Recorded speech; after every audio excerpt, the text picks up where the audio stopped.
Morning बच्चों आप लोग कक्षा 7 की SST निकाल लो। देखिए आज आपका पाठ 3 दक्षिण भारत में राजनीतिक विकास। देखिए ये आपको पढ़ा रहे थे, ये द्वार समुद्र के होशल और देवगिरी के यादव। देखिए पेज नंबर 15। देखिए ये पढ़ा दिया था। आज देखिए आपका है वारंगल के काकती। ठीक है बच्चों, देखिए आज यहाँ से पढ़ेंगे आप लोग। पढ़िए। देखिए काकती पश्चिमी चालुक्यों के सामंत थे। जो काकती थे वो पश्चिमी चालुक्यों के सामंत थे। उन्होंने आंध्र प्रदेश के वारंगल पर राज्य किया। क्या किया उन्होंने? जो काकती थे वो पश्चिमी चालुक्यों के सामंत थे। उन्होंने आंध्र प्रदेश के वारंगल पर राज्य किया। रुद्रदेव, वस्तुतः देखिए कोष्टक में लिखा है रुद्रांबा नामक रानी। जो रुद्रदेव है वो क्या है? रुद्रांबा नामक रानी इस राजवंश का एक कुशल शासक था। ठीक है, ये शासक था। 13वीं शताब्दी के अंत में यह राज्य दिल्ली सल्तनत में मिला लिया गया। क्या किया गया बेटा? कि 13वीं शताब्दी के अंत में यह राज्य दिल्ली सल्तनत में मिला लिया गया। अब देखिए चोल प्रशासन आया आपका। चोल प्रशासन अत्यंत संगठित तथा कुशल था। जो चोल प्रशासन था वो कैसा था? संगठित था और कुशल था। राजा सरकार का मुखिया होता था। प्रशासन कार्य अधिकारियों द्वारा किया जाता था। जो प्रशासन कार्य था वो अधिकारियों द्वारा किया जाता था, जिन्हें वेतन के तौर पर भूमि दी जाती थी। क्या दिया जाता है बेटा? भूमि या जमीन दी जाती थी वेतन के तौर पर। जैसे वेतन में रुपया दिया जाता है वैसे हम लोगों को जमीन दी जाती थी। साम्राज्य 6 मंडलों यानी प्रांतों में बटा था। जो साम्राज्य था वो 6 प्रांतों में बटा हुआ था, जिनका प्रशासन गवर्नरों द्वारा होता था। ठीक है, अब देखिए ये गवर्नर प्रायः शाही परिवार के राजकुमार होते थे। जो गवर्नर थे वो एक शाही परिवार के राजकुमार होते थे। प्रत्येक मंडल अनेक वलनाडु क्या है? जिला। वलनाडु क्या है बच्चों? जिला है। तो देखिए प्रत्येक मंडल अनेक जिले में गए या वलनाडु गए में, तथा प्रत्येक वलनाडु यानी प्रत्येक जिला अनेक नाडु। अब देखिए नाडु किसको कहते हैं? गांव। ठीक है, नाडु गांव कहते हैं। तो जो प्रत्येक जिले थे वो गांव में बटे होते थे। क्या होते थे? गांव में बटे थे। जो मंडली थी, मंडल था वो किसमें था? जिले में था। और जो जिले थे वो गांव में बटे हुए थे। बड़े नगरों को तानियर, और जब बड़े बड़े नगर थे उनको क्या कहते थे? तानियर। ठीक है, कहा जाता था। गांवों का प्रशासन स्थानीय स्वशासन प्रणाली द्वारा होता था। जो गांव का प्रशासन स्थानीय स्वशासन स्वयं का शासन प्रणाली द्वारा होता था। उर सभा तथा नगरम, उर और सभा तथा नगरम गांव की 3 सभाएं थी। देखिए 3 सभाएं थी गांव की। क्या नाम थे उनके? उर, सभा और नगरम। जो गांव के लोगों को एकीकृत करने में महत्वपूर्ण भूमिका निभाती थी। क्या करते थे? जो गांव के लोग थे एकीकृत यानी एक सहमति में, एक सलाह में यानी एकजुट में करने में महत्वपूर्ण भूमिका निभाती थी। लोग अपनी सभाएं स्वयं चुनते थे। लोग क्या करते थे कि अपनी सभा स्वयं चुनते थे। और काउंसलिंग यानी सभा में अनेक समितियों को नियुक्त करती थी। जो ये सभा थी वो क्या अनेक समितियों को नियुक्त करती थी, जो राजस्व एकत्र करने, कानून तथा व्यवस्था कायम करने तथा न्याय दिलाने का कार्य करती थी। क्या करती थी? जो समिति थी वो क्या करती थी कि राजस्व एकत्र करने, कानून तथा व्यवस्था कायम करने और न्याय दिलाने का कार्य करती थी। ठीक है, अब आगे देखिए महासभा ब्राह्मणों को दान में दिए गांवों की सभा होती थी। जो महासभा होती थी, तो देखिए वो कैसे, ब्राह्मणों को जो दान में दिए गए गांव, ब्राह्मणों को जो गांव दान में दिए जाते थे वो क्या थे, महासभा। और देखिए आगे नगरम, नगरम एक ऐसी सभा होती थी जिसमें व्यापारियों का वर्चस्व होता था। जो नगरम था वो क्या था, उसमें व्यापारी लोग अपना काम करते थे, वर्चस्व उनका होता था।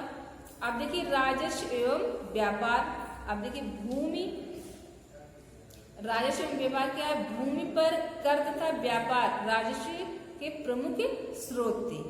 भूमि पर क्या था, कर जो टैक्स से होता है वो, और देखिए व्यापार राजस्व के प्रमुख स्रोत थे। अब देखिए राजस्व का व्यय शाही परिवार के रख रखाव, सार्वजनिक कार्यों, अधिकारियों को वेतन देने तथा सेना के रख रखाव पर होता था। चोल शासकों के अधीन व्यापार बहुत उन्नत हो गया। अब देखिए जो चोल शासक थे उनके अनुसार या उनके अधीन कहें जो व्यापार था वो बहुत उन्नति या प्रोग्रेस कर गया। देखिए विदेशी व्यापार दक्षिण पूर्व एशिया के देशों से होता था। जो विदेशी व्यापार था वो दक्षिण पूर्व एशिया के देशों से होता था। ठीक है। अब व्यापारी लोग मणि ग्रामन यानी श्रेणियों में संगठित थे। व्यापारी लोग एक श्रेणी में संगठित थे। मसाले, वस्त्र, हाथीदांत, रत्न आदि निर्यात के प्रमुख मद थे। देखिए क्या क्या था, मसाले थे, वस्त्र और हाथीदांत, रत्न आदि, ये क्या करते थे, निर्यात यानी व्यापार जब करते थे तो ये सामान ले जाते थे। ठीक है, अन्य देशों में। अब देखिए अरब से घोड़ा का आयात किया जाता था। और क्या करते थे, अरब से घोड़ों का आयात, आयात मीन्स यानी कोई वस्तु है जो अपने देश में आए या अपने पास आए, आयात हो गया। और जो अपने यहाँ से भेजी जाए वो क्या हो गई, निर्यात। तो देखिए आयात किसका होता था, घोड़ों का। अब देखिए समाज, समाज देखिए ब्राह्मणों को राजाओं की सद्भावना तथा लोगों का आदर प्राप्त था। समाज में क्या था, ब्राह्मणों को राजाओं की सद्भावना तथा लोगों का आदर प्राप्त था।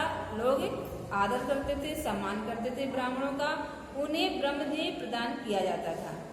ठीक है। व्यापारियों तथा शिल्पियों को राज्य के अधिकारियों की अपेक्षा समाज में अधिक ऊंचा स्थान प्राप्त था। किसको, व्यापारियों तथा शिल्पियों को, जो कलाकार थे। ठीक है, उनको राज्य के अधिकारियों की अपेक्षा समाज में अधिक ऊंचा स्थान प्राप्त था। स्त्रियों का समाज में आदर होता था तथा उन्हें पर्याप्त स्वतंत्रता थी। ठीक है, वे ज्ञान तथा ललित कलाओं की विविध शाखाओं की शिक्षा प्राप्त करती थी। अब देखिए बेटा आपका आया धर्म। ठीक है, अब देखिए बच्चों आप लोग ये यहाँ तक निशान लगा लीजिए समाज। ठीक है, 15 पेज नंबर तक ये पढ़ाया मैंने।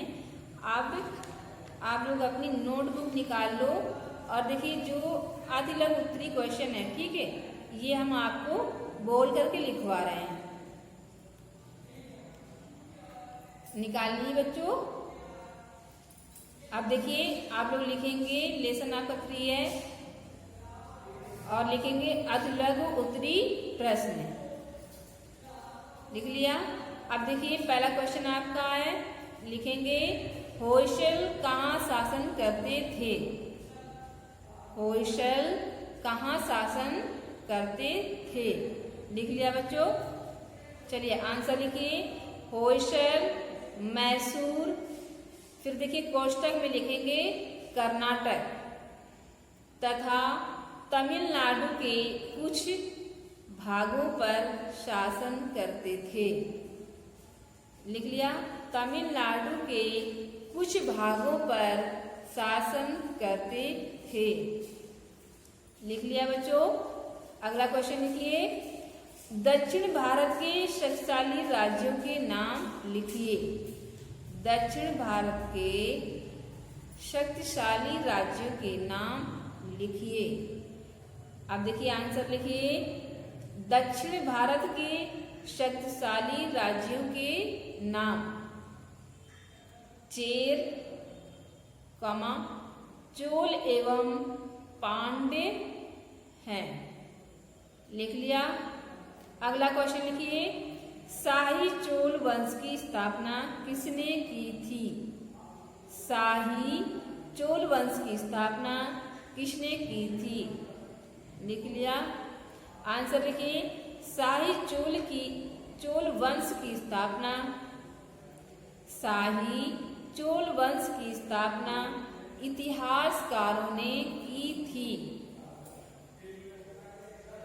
इतिहासकारों ने की थी। बस ठीक है बेटा, अब आप लोगों के अतिलघु उत्तरीय क्वेश्चन हो गए। ठीक है, अब देखिए आगे कल पढ़ाऊंगी और आगे जो आप लोगों के लघु उत्तरीय क्वेश्चन है, ठीक है, ये कल लिखवाएंगे। थैंक यू बच्चों।